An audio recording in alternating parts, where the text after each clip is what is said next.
Hi friends, ಇದು ಗೌರಿ ಹಬ್ಬ ತಯಾರಿ ಬೆಡ್ಶೀಟ್ಗಳನ್ನೆಲ್ಲ ಒಗಿತಿದ್ದೆ. Hi friends, welcome back to my channel.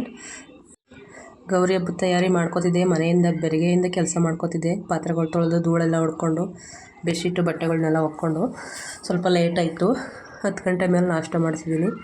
ನಾಷ್ಟಕ್ಕೆ ಇವತ್ತು ನಮ್ಮ ಮನೇಲಿ ಕುಂಬಳಕಾಯಿ ಇತ್ತು. ಊರಿಂದ ತಂದಿದ್ರು ಕುಂಬಳಕಾಯಿ. ಅದನ್ನು ಪಲ್ಯ ಮಾಡಿ ರೊಟ್ಟಿ ಮಾಡೋಣ ಅಂತ ತಯಾರು ಮಾಡ್ಕೋತಿದ್ದೀನಿ. ನಮ್ಮ ಕಡೆ ಗೌರಿ ಹಬ್ಬದ ತಯಾರಿ ಮಾಡಿದ್ರೆ ಯಾವುದೇ ನಾನ್ ವೆಜ್ ಮಾಡಲ್ಲ. ಮತ್ತು ಹಬ್ಬ ಆಗಿ ಒಂದು ವಾರದವರೆಗೂ ಯಾವುದೇ ನಾನ್ ವೆಜ್ ಮಾಡೋಂಗಿಲ್ಲ. ಅದೇ ರೀತಿ ಕ್ಲೀನಾಗಿ ಮನೆಯನ್ನು ಇಟ್ಕೋಬೇಕು. ಮತ್ತು ಮನೇಲಿ ಯಾವುದೇ ರೀತಿ ಹೊಲ್ಸು ಮಾಡೋಂಗಿಲ್ಲ. ಕುಂಬಳಕಾಯಿ ಪಲ್ಯ ಮಾಡೋದು ಹೇಗೆ ಅಂತ ನೋಡ್ಕೊಂಬರೋಣ. ಸಣ್ಣದಾಗಿ ಹಚ್ಕೊಂಡಿರೋ ಈರುಳ್ಳಿ ಮತ್ತು ಮೆಣಸಿನ್ಕಾಯಿನ ಉದ್ದುದ್ದಾಗಿ ಹಚ್ಕೊಬೇಕು.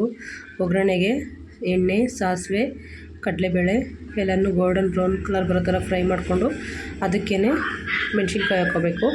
ಮೆಣಸಿನ್ಕಾಯಿ ಎಲ್ಲ ಸ್ವಲ್ಪ ಬಾಡಿದ್ಮೇಲೆ ಈರುಳ್ಳಿ, ಟೊಮೆಟೊನೆಲ್ಲ ಹಾಕ್ಕೊಂಡು ಸಣ್ಣದಾಗಿ ಕಟ್ ಮಾಡ್ಕೊಂಡಿರೋಂಥ ಕುಂಬಳಕಾಯಿ ಅಥವಾ ಪಂಪ್ಕಿನ್ನ ಆ್ಯಡ್ ಮಾಡ್ಕೋಬೇಕು.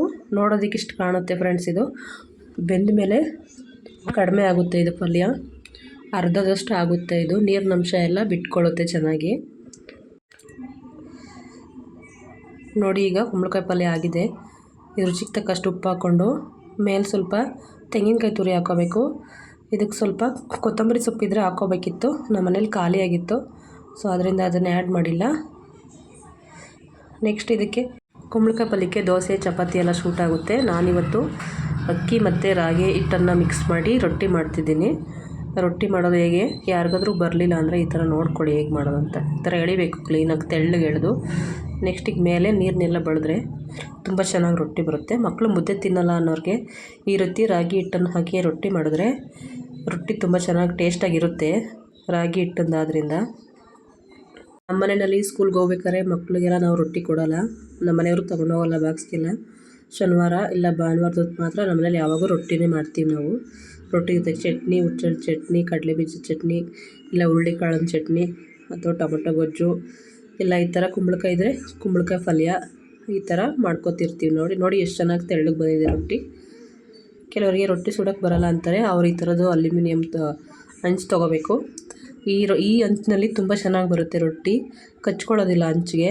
ಅದಾಗಿ ಹಪ್ಳದ ಥರ ತುಂಬ ಚೆನ್ನಾಗಿ ಹೇಳುತ್ತೆ. ರೊಟ್ಟಿ ಯಾರಿಗೆ ಹಾಕೋಕ್ಕೆ ಬರಲ್ಲ ಅಂತ ಅಂದರು ಈ ಥರ ಹಂಚು ತೊಗೊಂಡು ಒಂದ್ಸರಿ ಟ್ರೈ ಮಾಡಿ. ರೊಟ್ಟಿ ತುಂಬ ಚೆನ್ನಾಗಿ ಬರುತ್ತೆ.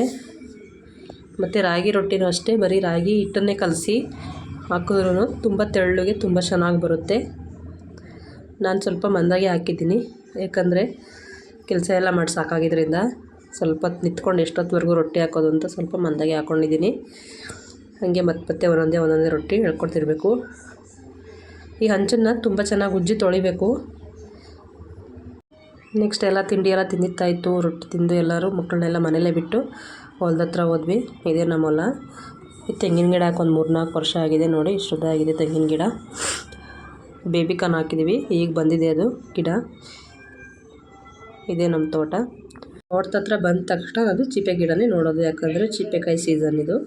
ಚೀಪೆಕಾಯಿ ತುಂಬ ಬಿಡುತ್ತೆ. ಇಲ್ಲೆಲ್ಲ ರೋಡ್ ಸೈಡ್ ಇರೋದ್ರಿಂದ ಎಲ್ಲ ಕಿತ್ಕೊಂಡ್ಬಿಡ್ತಾರೆ.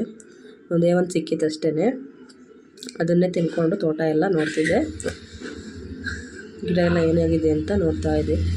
ಚೀಪೆಕಾಯಿ ಸ್ಟೋನ್ ಬಿಟ್ಟಿತ್ತು, ಗೊತ್ತಿಲ್ಲ ಏನಾಯಿತು. ಅಕ್ಕಿ ಪಕ್ಷಿಗಳು ತಿಂದಿವೆ, ತಿನ್ಕೊಳ್ಳಿ ಬಿಡಿ, ಅಕ್ಕಿ ಪಕ್ಷಿಗಳು ತಾನೇ. ಬಂದ ತಕ್ಷಣ ಫಸ್ಟ್ ಮಾಡೋ ಕೆಲಸನೇ ಇದು. ತೋಟನೆಲ್ಲ ಒಂದು ರೌಂಡ್ ಹಾಕ್ಬಿಟ್ಟು ಆಮೇಲೆ ಏನಿದೆ ಆ ಕೆಲಸನೆಲ್ಲ ಮಾಡೋದು ನಾವು. ನಮ್ಮ ಪಂಪ್ ಹೌಸ್ ತೋರಿಸ್ತೀನಿ ಅಂತ ಹೇಳಿದ್ನಲ್ಲ, ಇವತ್ತು ನಮ್ಮ ಮನೆಯವ್ರು ಬಂದಿದ್ದಾರೆ. ನೋಡಿ ಇದೇ ನಮ್ಮ ಪಂಪ್ ಹೌಸು. ನಾವಿಲ್ಲಿ ಫ್ಯಾನ್ ಎಲ್ಲ ಹಾಕ್ಸ್ಕೊಂಡಿದ್ದೀವಿ, ದಿಂಬು ಚಾಪೆನೆಲ್ಲ ಇಟ್ಕೊಂಡಿದ್ದೀವಿ. ಕೆಲಸ ಬಡ್ಸಾಕಿದ್ರು ಮಲ್ಕೊಳ್ಳೋದು ಒಳಗಡೆ.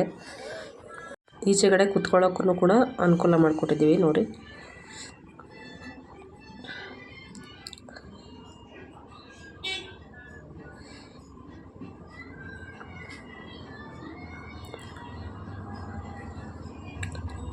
ಸ್ವಲ್ಪ ನೀರು ಹಾಕ್ತೆ ಗಿಡಗಳಿಗೆಲ್ಲ. ನಮ್ಮ ಕಡೆ ಮಳೆನೇ ಇಲ್ಲ, ಕಡೆ ಹುಯ್ಯುತ್ತೆ ಮಳೆ, ಈ ಕಡೆ ಅಂತೂ ಇಲ್ಲವೇ ಇಲ್ಲ. ಗಿಡಗಳಿಗೆಲ್ಲ ಸ್ವಲ್ಪ ಬಾರೆನೇಲಿರೋ ಗಿಡಗಳಿಗೆಲ್ಲನೂ ಬಾಳೆ ಗಿಡಕ್ಕೆಲ್ಲ ನೀರು ಹಾಕ್ತೆ. 2 ಅಡಿಕೆ ಗಿಡ ತೊಗೊಬಂದಿದ್ವಿ ಫ್ರೆಂಡ್ಸ್, ಅದನ್ನು ನೆಡ್ತಿದ್ದಾರೆ ನಮ್ಮ ಮನೆಯವರು. ಗುಂಡಿ ತೋಡಿ ನೋಡಿ, ಗಿಡ ಹಾಕೋದು ಅಂದರೆ ತುಂಬ ಇಷ್ಟ ಅವ್ರಿಗೆ. ಸೊ 2 ಅಡಿಕೆ ಗಿಡ ಸಿಕ್ಕಿತ್ತೆ. ಒಳ್ಳೆ ಅತಿಥಿ ಬಂದಂಗೆ ಆಯ್ತು ನಮ್ಮ ತೋಟಕ್ಕೆ. ಎಲ್ಲ ಸತ್ಯನೆಲ್ಲ ಕಿತ್ತು ಕ್ಲೀನ್ ಮಾಡಿದ್ರು. ಇದಿತ್ತು, ಇನ್ನೊಂದು ಸ್ವಲ್ಪ ಸತ್ತ ಇತ್ತು, ನಾನು ಕೇಳ್ತಾ ಇದ್ದೀನಿ. ಸತ್ತೆ ಕೀಳೋದು ತುಂಬ ಕಷ್ಟ ಫ್ರೆಂಡ್. ಬಿಸಿಲಲ್ಲಂತೂ ಮೈಯೆಲ್ಲ ಉರಿ ಬಂದ್ಬಿಡುತ್ತೆ. ಕೀಳೋದಂತೂ ತುಂಬ ಕಷ್ಟ.